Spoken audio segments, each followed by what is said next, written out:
Length is a scalar quantity and is one of the most important physical quantities in physics. It is categorized as one of the base units. That means that length is used to express other quantities that we will encounter later in the syllabus. These include area, volume, speed, among others. For the time being, we use length to express how far an object has moved in a certain direction, also known as displacement, how much space an object occupies, which refers to area, and volume. How far the two objects are, also known as distance. In our environment, lengths vary from very minute magnitude, invisible to naked eye, to absolute astronomical values that are almost unimaginable. Let's consider a few examples. The size of radius of a hydrogen nucleus is 1.75 into 10 raised to power minus 15 or 1.75 femtometers. This is the distance between the center of that nucleus to its outer boundary. Sometimes big problems arrive in small packages. The size of a normal chopstick is about 10 centimeters, while the length of a typical football field is 100 meters. The radius of our home planet Earth is 6.5 into 10 raised to power 6 or 6.4 megameters. So lengths vary considerably in the physical world. As the lengths vary considerably, so do the instruments for its measurement. In our syllabus, we need to be aware of 4 key instruments: meter rule, measuring tape, vernier calipers, and micrometer screw gauge. We will consider all of them individually in later sections, but the point to remember is that the choice of a particular instrument depends not only on the length being measured, but also the precision, in other words, capability of that particular instrument to measure that length accurately. Meter rule is a long, rigid piece of wood or steel with markings or digit on either side. It can measure length of an object up to 1 meters, while the smallest measurable length is 0.1 centimeters or 1 millimeter. On the scale itself, along with the digit marking, it is mentioned if the digits represent centimeters, millimeters, or inches. Value above or below the maximum or minimum limit increases uncertainty in measurement of a particular length, thereby reducing accuracy. So let's say you have an image and you want to find the length of this image. Can you use the meter rule? If the length is above 0.1 centimeters and less than 100 centimeters, then meter rule can be used. So first, we will place the meter rule parallel or next to the image.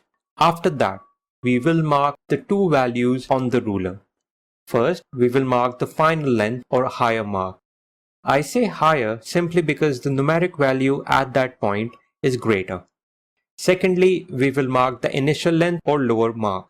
Again, I say lower simply because the numeric value at that point is less.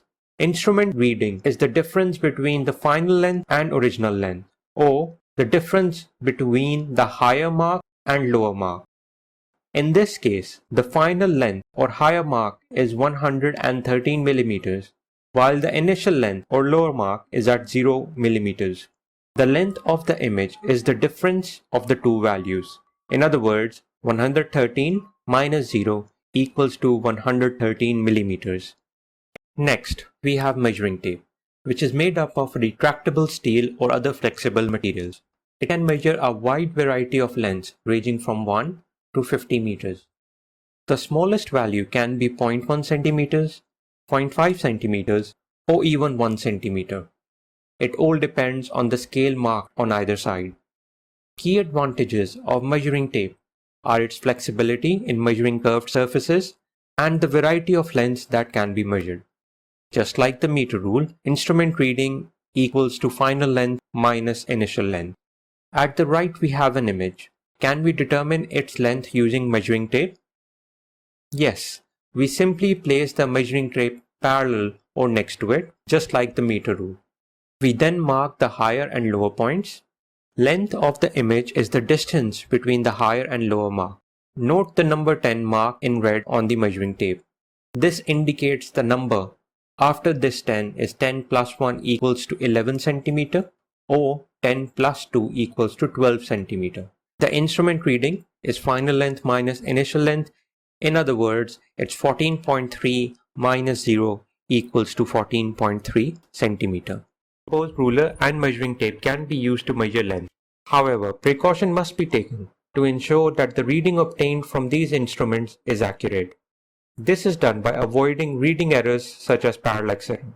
Parallax error occurs when the eye is not directly above the object, resulting in a different reading to that of the original value.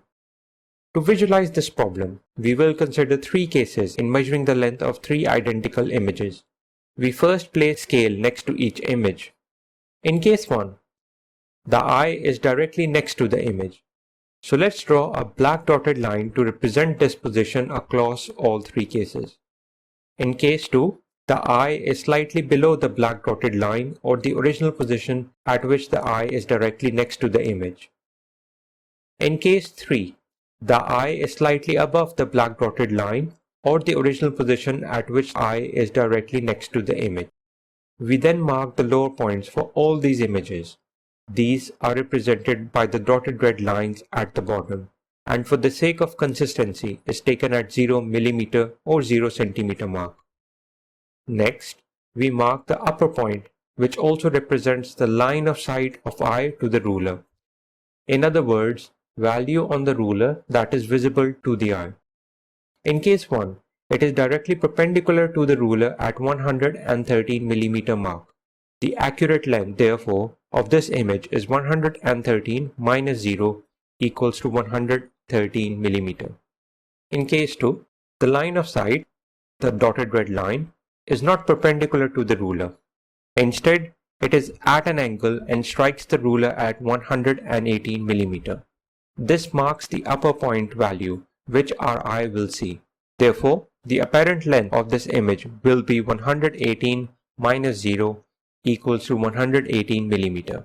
There is a discrepancy of 5 mm from our accurate value of 113 mm. The apparent image appears larger by about 0.5 cm. In case 3, line of sight, the dotted red line, is not perpendicular to the ruler either. Instead, it is at an angle and strikes the ruler at 107 mm mark. This will be the upper point value which our eye will see. Therefore, the apparent length of this image will be 107 minus 0 equals to 107 mm. Therefore, there is a discrepancy of 6 mm from our accurate value of 107 mm. The apparent image appears to be smaller in this case by about 0.6 cm. We can conclude the size of identical images can vary due to position of eye, causing parallax error. In later sections, we will talk about vernier calipers and micrometer screw gauge for length measurement.